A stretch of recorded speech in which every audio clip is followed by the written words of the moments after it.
Hey, friendo, Steve here. And Larson. News came from AEW just now. Statement from All Elite Wrestling. All Elite Wrestling has terminated the wrestler and employment agreements between Phillip Brooks, CM Punk, and AEW with cause effective immediately. The termination was confirmed today by Tony Khan, CEO, General Manager, and Head of Creative of AEW. The termination follows a week-long internal investigation of an incident occurring backstage at AEW All In London on Sunday, August 27th.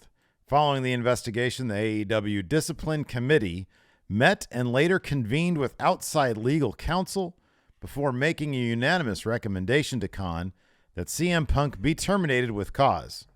Khan offered the following statement. Phil played an important role within AEW, and I thank you for his contributions. The termination of his AEW contracts with cause is ultimately my decision and mine alone. Of course, I wish I didn't have to share this news, which may come as a disappointment to many of our fans.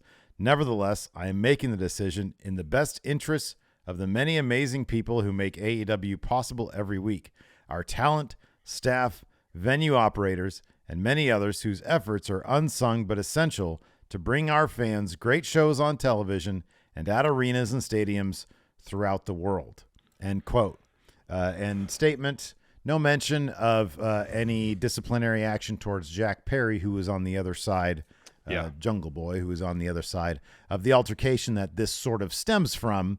What was your reaction when you saw this statement, Larson? So I was at the grocery store, Trader Joe's to be exact, in line, and I look at my phone and I see something from Fightful about Punk gone from AEW. I'm like, well, that's not news I expected today. And then Mr. Dope sent us the tweet to the actual statement. I read that, at least the first paragraph in line at the store. I'm like, well, I did not expect this. Definitely did not expect this to happen today. Here's the thing. Like, I don't necessarily find this news shocking. I'm just somewhat surprised, maybe, that this is the incident that led to AEW and CM Punk parting ways. Because I don't know. I just imagine that Tony Khan wasn't give CM Punk a lot of leeway unless, amongst the paperwork he had to sign upon his return, there was something in there about you can't get any altercations, no more fights backstage. And if it's a situation where that's there in a legal document, and he got in a fight backstage, and he is in violation of the terms of whatever he signed to return, at that point, it's kind of out of Tony Khan's hands, you know? So I just want to get this in real quick, and I'll throw it back to you about being fired with cause. I've heard that in the sports world as it relates to coaches. And my understanding was that it meant that if you were fired with cause, if you had money left in the deal, the team didn't have to pay out the rest of that money. So this is what Indeed has here as a definition. Seemed like Indeed knows a thing or two about being employed. Says here, I get their emails all the time. I'm like, I got a job. I like my job. The reason people consider it harsher to be terminated with cause is it prevents you from receiving any compensation. Your record of employment issued from the employer shows a reason for termination as with cause. As such, when you're fired, you have no eligibility for employment insurance, severance pay, or notice of termination. Mm-hmm. Yeah. This is just goodbye. We're not paying you anymore. I don't know. There's obviously a difference between sort of shocked and surprised. I wasn't surprised because it was going to happen inevitably. I mean, we talked about this, that they needed a plan to move on without him anyways, whether it was his body breaking down, which, he wrestled plenty of pretty physical matches in this last run of his, and his body didn't break down, which was good to see. Or it would be his ego would get in the way of things, and seemingly that was the case here. Yes. Dude, if he was going to, you said you were kind of shocked or kind of surprised, one of the two, that this was the incident that got him. I'm kind of not, right? Because 80,000 people, it's the biggest deal. Yeah. What have our thumbnails been? And here's the thing. Our thumbnails, our videos are a reflection of what people are talking about. It ain't the other way around. We don't, as much as people would love to think that the YouTubers drive the narrative, we don't. If nobody wanted to talk about CM Punk, if that wasn't on the mind of the wrestling fans out there, guess what? The videos would tank and we wouldn't be doing them. Exactly. But there has been, since last weekend, there has been a constant, steady stream of new updated information about this situation, which makes it newsworthy and on the minds of everybody. When AEW's trying their damnedest to take a well-deserved victory lap, yes, over the awesome accomplishment of Wembley, even Seth Rollins, gave them flowers for that. Yep. While they should be trying to celebrate that, they're dealing with some petty bullshit backstage. Yep. Because he can't just stop. It's personal grievance getting in the way of the success of the company. Here, I got one more bit here. This is from Law WV. I thought it was Law with a couple extra W's. LawWV.com. So this is a law firm. Termination could happen for cause, without cause. Generally speaking, an employee who is fired for cause being terminated for their misconduct. Yeah. I've got one here from. Oh no, the same thing you read. Indeed. And part of that is because they were fired for misconduct. Then, if there's any money owed to them during the length of the deal, they generally don't get it. Or insurance and stuff like that. Either this is going to be something that, and who knows if his discussing, if his ill-timed, ill-conceived joke about Hangman Page after the cameras were rolling played into this in terms of, okay, wait a second. So we're going back to this. Now we're going to see where that goes. And then shortly after we had the All In stuff. Yeah. I don't know if it was simply, a little pattern of behavior that indicated this is not going to go great. I don't know whether or not the Collision ratings would play into that. I mean, you got to think Collision's a lot better off with CM Punk than without CM Punk, at the very least in the short term, while the show sort of gets its footing. We don't know what it's going to look like against college football until very soon. Well, there's two aspects to it, I think. And, it depends on what measure of influence CM Punk had over the actual show. As him not being on the show, his star power associated with his name and the brand he's developed over the course of 20 some years wrestling under that name. And then there's the influence he apparently wielded on Collision itself. Whether it's telling Jack Perry he can't do a segment involving real glass, or what kind of involvement he had with the creative aspects of things. It's obvious that he wielded a lot of influence on the show, and if that influence is gone, then there's a vacuum there that needs to be filled by somebody else. Is that going to be Tony Khan? Is Bryan Danielson, even though he's not around because he's injured, is he still involved in the creative aspects of things? I know Tony Khan just recently said in an interview that if anything were to happen to him, he told his dad to call Bryan Danielson to book a show. Yeah, and it would not shock me to see some iteration of Bryan Danielson, maybe FTR, continue to give Collision that kind of old school wrestling feel, which is what I think a lot of people are attracted to that watch Collision. I know I appreciate it for that. But there was some amount of on-screen intrigue, at least from me, with the Real World's Championship stuff. I kind of like that he, did a big X on it. I thought that was kind of cool. He has a lot of defenders, as we've seen, be it in our comments on social media, whatever.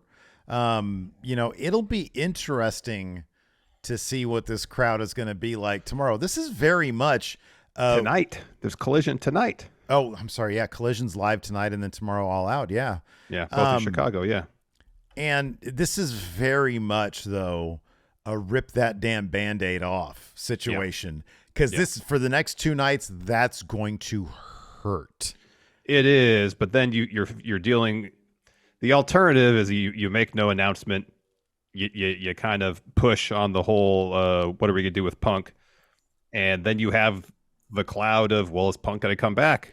Well, at some point over this weekend, Well, let me ask you this, because I think this is a good question to ask. When I say rip the Band-Aid off, I mean, let's get the worst out of it. There's no worse time definitely. you could do this than moments before you're running Chicago this weekend. Yeah. Why don't you wait until Monday? Probably, like he said in the media call, Tony Khan is, I want to give our fans an answer before Sunday, before the pay-per-view. He that's a smart move, by the way. It is, yeah. Because there's a possibility, if there is no announcement like this, whether it be Punk fired or Punk suspended, Punk facing some sort of disciplinary action that's going to take him out of wrestling this weekend, then the fans, however remote, are going to have an expectation. Well, he could show up on Sunday at the end. He could show up at some point on Sunday. He could show up, you know, halfway through the card and challenge Ricky Starks to an impromptu match. Those things could possibly happen.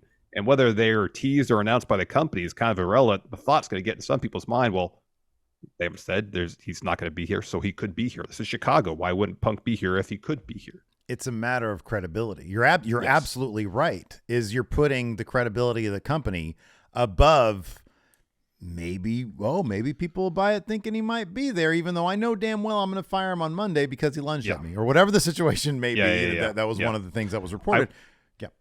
I was going to say, I will say this. I am somewhat surprised that, maybe not, maybe it's splitting hairs at this point, that he did this, Tony Khan did this a few hours before Collision as opposed to waiting after Collision and doing it before All Out. I don't know why, but maybe he just wants to get ahead of it, thinking, well, people might think he'll show up tonight on Collision if there's no announcement of any kind. I think just getting him out of the way. And, you know, this kind of stuff also might serve, as one of the reports coming out of All In might serve to jazz up the wrestlers for them to step up. If everybody knows straight up, this was handled, it was taken care of, and we all need to step up to give the Chicago crowd something special. Then, I mean, that's the way you do it. I mean, I don't know who you could send out there or how you can send anybody out there. And even Chicago, like, you know, I don't know necessarily, you know, there were reports that there were signs, you know, some anti-CM Punk signs in Chicago recently. I don't know that the entire crowd is going to turn on these shows tonight and tomorrow. But at the same time, there will be some vocal, Absolutely. You know, some vocal members of the crowd, probably a lot of them, you know, trying to take over this show with some CM Punk chants. So it'll be very interesting to see what tonight and what tomorrow looks like. I mean, you might also argue, in addition to the credibility, there is also one aspect of promotional tactic doing it now in front of Collision to see what Collision looks like. We got a WWE Premium Live event, you know, coming up in a couple hours now, and it might sway some people. Oh, are they going to mention Punk on Collision? Are they going? Is the crowd going to take over? What is Collision going to look like now that Punk is gone? How are they going to address the Real World Championship if they're going to? It Especially sounds like it's a fairly lukewarm WWE pay-per-view. Yeah, a pay-per-view which really has no buzz behind it. Like seemingly nobody really cares about Payback. So yeah, it'll be interesting tonight and tomorrow to see how this all shakes out. But dude, this is going back to Brawl Out, going back to a year ago. This seemed to be the thing that AEW would have to prepare for this day, regardless of what was going to happen. And you and I have talked about, they have plenty of talent that, you know, both guys who haven't been in the main event scene and guys who have a history of being in WrestleMania level main events. You put them in there and you handle them right as the single stars that they are. You can have a really beefy main event world title scene. But the work does need to be put in. It does. It definitely does. You know, going back to the whether I was surprised or shocked by this news. I guess what I should say is what I found most shocking is not so much that this is the incident that led to Punk being done with AEW, but that Tony Khan finally decided to have Punk face some of the consequences of his actions. Because I felt like in the past, as far as we know, granted he was hurt out of Brawl Out, so we don't know if he was ever subject to any sort of suspension or fine because of that. And I guess we had heard that he had been fined for the Page comments after the show the other week, a few weeks back. Yeah, that was so maybe that's first indication that Tony Khan was going to be serious about holding Punk accountable when he steps out of line. I'll be honest, I was merely shocked that he was held accountable. Like that was my shock. I was like, oh my God, he actually did it. No, like arbitration. No, we're going to figure this out. Nope. He's done. And that was shocking to me. When you then reflect on it, it's not terribly surprising because of, you know, the recent history of his actions. Exactly. So it'll be interesting to see if, I know Jack Perry apparently is scheduled for some vacation time after All In. It'll be interesting to see if there is any announcement or if he is, placed on suspension for his role, going off script. I mean, dude, when people go off script, they need to clamp down on that kind of stuff, because simply from a consumer standpoint, if you're in the audience and somebody's calling out somebody who can't show up, it's just kind of bizarre, and it's confusing from a storytelling standpoint. It is. And that goes for Jack Perry too, instigating things. So, I mean, I'd imagine that he'll probably get some sort of punishment. You would think, some sort of suspension and/or fine. Yeah, you'd think so. You would think so.